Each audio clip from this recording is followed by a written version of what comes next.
Radhe Radhe everyone, एक बार फिर से आप सभी का बहुत बहुत स्वागत है। तो आज की इस वीडियो में मैं आप सभी को मार्गशीर्ष यानी अगहन के महीने में पड़ने वाली पूर्णिमा की पूजा विधि बताने वाली हूँ। और देखिए, हर महीना किसी न किसी देवी देवता का प्रिय महीना होता है और उनकी पूजा के लिए विशेष होता है। और मार्गशीर्ष के महीने में भगवान विष्णु की, माता लक्ष्मी की विशेष रूप से पूजा की जाती है और इसके साथ साथ भगवान श्री कृष्ण का ये प्रिय महीना माना गया है। और इस साल 2024 में मार्गशीर्ष पूर्णिमा 15 दिसंबर दिन रविवार को है और 15 दिसंबर दिन रविवार को ही पूर्णिमा का व्रत भी रखा जाएगा। तो चलिए अब हम पूजा की विधि देख लेते हैं। तो सुबह सवेरे स्नान आदि से निवृत्त होकर साफ स्वच्छ वस्त्र धारण करें और यहाँ पर एक पवित्र स्थान पर मैंने चौकी लगाकर उसके ऊपर पीले रंग का वस्त्र बिछा लिया है। आप चाहें तो इस पूजन को अपने घर के मंदिर में भी कर सकते हैं, अगर आपके मंदिर में जगह है तो। और इसके साथ ही अक्षत, तिल या फूलों का आसन देते हुए हम भगवान श्री हरि नारायण और माता लक्ष्मी की साथ में मेरे पास छवि है तो उन्हें विराजमान कर लेंगे। अगर आपके पास विष्णु भगवान और माता लक्ष्मी का साथ में चित्र ना हो तो आप अलग अलग भी दोनों को विराजमान कर सकते हैं। पर मार्गशीर्ष की पूर्णिमा पर हमें भगवान विष्णु के साथ साथ माता लक्ष्मी का भी पूजन जरूर करना चाहिए। मार्गशीर्ष का महीना लक्ष्मी प्राप्ति के लिए बहुत विशेष माना जाता है। इस महीने में गुरुवार के दिन महालक्ष्मी माता के व्रत भी किए जाते हैं। तो इस प्रकार से फूलों के आसन पर हमने गणपति जी की स्थापना भी कर ली है। अब अगर आप चाहें तो यहाँ पर भगवान के दाहिने हाथ के साइड में कलश स्थापना भी कर सकते हैं, लेकिन कलश स्थापना अनिवार्य नहीं है, अगर आप चाहें तो कर भी सकते हैं। इसके बाद एक शुद्ध देसी घी का दीपक हमने प्रज्वलित कर दिया है और साथ में सत्यनारायण भगवान के व्रत की कथा पुस्तिका भी हमने रख ली है, क्योंकि पूर्णिमा की तिथि भगवान सत्यनारायण के पूजन और कथा श्रवण के लिए विशेष होती है। इसके साथ गंगा जल और फूल की सहायता से हमने सभी को स्नान की भावना से छींटा दे दिया है। प्रथम पूज्य गणपति जी को वस्त्र की भावना से कलावा अर्पित कर दिया है और जनेऊ अर्पित कर दिया है मैंने। और जनेऊ में थोड़ी हल्दी आप जरूर लगा दें। और इसके साथ साथ देखिए, गणपति जी का हम चंदन, रोली, अक्षत, लाल रंग का पुष्प और धूप घास समर्पित करते हुए पूजन कर लेंगे। अब इसके साथ ही देखिए, पूर्णिमा की तिथि पर चावल की खीर बनाकर भगवान को भोग लगाना बहुत ही ज्यादा शुभकारी माना गया है। तो यहाँ पर मैंने गणपति जी को अलग से खीर का भोग रख दिया है, क्योंकि गणपति जी के भोग में तुलसी दल नहीं डलेगा। और इसके साथ ही वस्त्र की भावना से सभी को हमने कलावा अर्पित कर दिया है और माता लक्ष्मी को यहाँ पर पीले रंग की चुनरी अर्पित कर दी है मैंने। अब इसके साथ ही भगवान श्री हरि नारायण को और माता लक्ष्मी को हम चंदन और रोली से टीका करेंगे और भगवान श्री हरि के जो शंख और चक्र हैं सभी को हम टीक लेंगे।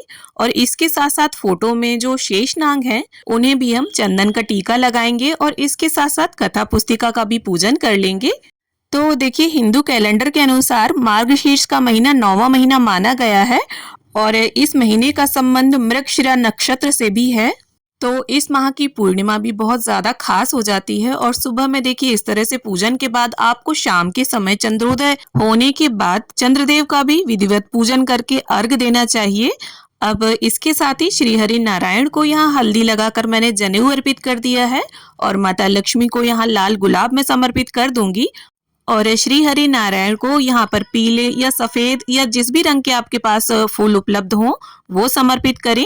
और देखिए, फूल अगर उपलब्ध ना हो पाए तो आप बिना फूलों के भी पूजन कर सकते हैं। अब इसके साथ ही देखिए, भगवान श्री हरि नारायण को और माता लक्ष्मी को इत्र अत्यंत प्रिय है तो उनके पूजन में आप सुगंध का प्रयोग अवश्य करें। अब इसके साथ ही देखिए, यहाँ पर श्री हरि नारायण को और माता लक्ष्मी को खीर का भोग हम रख देंगे। और ये देखिए, भगवान भोग खाएं ना खाएं, केवल उनकी दृष्टि पड़ जाने से ही भोग जो है वो मानव के खाने योग्य बन जाता है। और इसके साथ जो भी ऋतुफल आपके घर पर उपलब्ध हो उनका भोग आप समर्पित करें। और सभी भोग में आप तुलसी का पत्ता डालना ना भूलें, क्योंकि बिना तुलसी दल के भगवान श्री हरि नारायण भोग को स्वीकार नहीं करते। और इसके साथ ही अगर आपके पास हरी मंजरी वाली तुलसी है तो वो आप भगवान श्री हरि विष्णु को जरूर समर्पित करें। और इसके साथ ही जल का भी भोग हम रख देंगे और एक गणपति जी को हम अलग से बिना तुलसी का जल रखेंगे।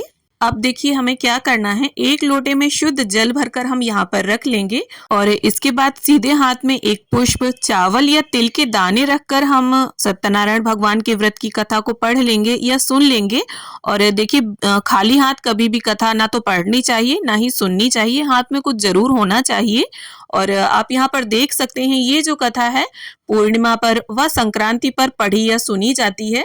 और मेरी कथा पुस्तिका जो है उसमें देखिए 5 अध्याय हैं और काफी छोटे छोटे अध्याय होते हैं, बहुत ही कम समय में ये पूरे हो जाते हैं। और ये देखिए जब भी आप कथा को पढ़ें कोशिश ये करें कि आपके परिवार के सदस्य उसे जरूर सुने, और अगर कोई सुनने वाला ना हो तो आप एक दीपक प्रज्वलित करके जरूर रख लें यहाँ चौकी पर। और आप चाहें तो पूरा दिन पूर्णिमा का उपवास कर सकते हैं, और असंभव ना हो तो सिर्फ जब तक इस पूजन को करें तब तक ही व्रत रखें। पूजन के बाद आप खाना पीना खा सकते हैं शुद्ध सात्विक बिना प्याज लहसुन का। तो इस प्रकार से कथा संपन्न होने के बाद हाथ के जो भी आपने ले रखा है पुष्प अक्षत या तिल के दाने वो इस लोटे में आप डाल दें और इस जल को आप सूर्य देव को अर्घ दे दें। और देखिए किसी कारण से अगर आप सुबह पूजा ना कर पाए, आपके पास समय ना हो तो शाम को इस पूजन को कर सकते हैं। और फिर इस जल के लोटे को आप चंद्रदेव को अर्घ दें। और इसके साथ ही माता लक्ष्मी को यहाँ पर अगर आप चाहें तो कुछ श्रृंगार का सामान अर्पित कर सकते हैं, और अपने यथा सामर्थ्य आपको दक्षिणा भी जरूर अर्पित करनी चाहिए पूजा में रही कमियों को संपूर्ण करने के लिए। अब इसके बाद एक शुद्ध देसी घी के दीपक से हम गणपति जी की, माता लक्ष्मी की, श्री हरि नारायण की, सभी की प्रेम पूर्वक आरती उतार लेंगे। तो देखिए मार्गशीर्ष पूर्णिमा के दिन माता अन्नपूर्णा की भी विशेष रूप से पूजा की जाती है। तो यहाँ पर अगर आप चाहें तो इसी चौकी पर भगवान शिव शंकर और माता पार्वती जो कि अन्नपूर्णा माता का ही स्वरूप है उनको भी विराजमान करके पूजन साथ में ही कर सकते हैं। और अगर अलग से करना चाहें तो किस तरीके से हमें पूजन करना है उसकी वीडियो भी मेरे चैनल पर अपलोडेड है, लिंक आपको डिस्क्रिप्शन में मिल जाएगा। अब इसके साथ ही हाथ जोड़कर प्रभु से पूजा में रही कमियों के लिए क्षमा याचना कर लेंगे, और सीधे हाथ में जल लेकर 3 बार चौकी के आसपास घुमाकर पूजा का आचमन कर लेंगे। और इस प्रकार से हमारी पूर्णिमा की पूजा विधि संपन्न होती है। तो उम्मीद करती हूँ मार्गशीर्ष पूर्णिमा की ये सरल सी पूजा विधि आप सभी को जरूर पसंद आएगी। वीडियो अगर थोड़ी भी अच्छी लगी हो, पसंद आई हो तो प्लीज वीडियो को लाइक करें, शेयर करें और मेरे साथ जुड़े रहने के लिए चैनल को सब्सक्राइब कर लें। तो मिलती हूँ आप सभी से एक नए वीडियो में, तब तक के लिए हरे कृष्णा, राधे राधे।